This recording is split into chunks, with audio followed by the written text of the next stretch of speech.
এই প্রথমবার মমতার মুখে সরকার ভাঙার আশঙ্কা।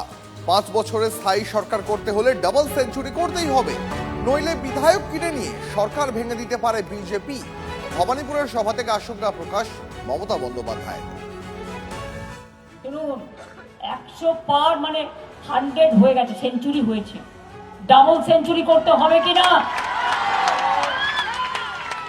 যাতে ভালো করে পর্যদস্ত করতে হয়, যাতে মেম্বার কিনে নিয়ে আর টাকা দিয়ে আর অন্যভাবে খেলে গভর্নমেন্ট ভেঙে দিতে না পারে।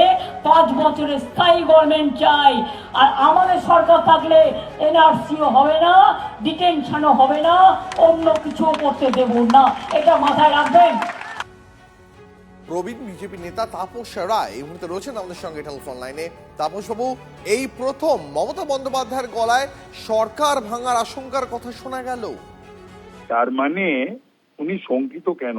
1, 2 হচ্ছে 200 পার। হ্যাঁ, মানে উনি স্বপ্ন দেখছেন। অলরেডি 152টায় ওনার কি অবস্থা হয়েছে সেটা তো কেষ্টমণ্ডল বলে দিয়েছে, আমায় বলতে হবে না।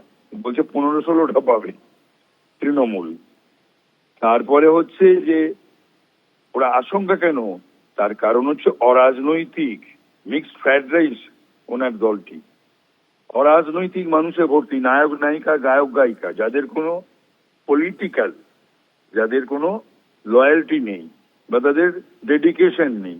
তো সুতরাং সেই জন্যই আশঙ্কা করছে হয়তো যে এই সমস্ত অরাজনৈতিক ব্যক্তিগুলো যাদের দিয়ে উনি এতদিন ধরে চালিয়ে এসেছেন, আর এই ভয় দেখিয়ে মানুষকে দলে টানা বা অন্যভাবে দলে টানা, সেগুলো তো উনি দেখিয়েছেন পশ্চিমবাংলায়।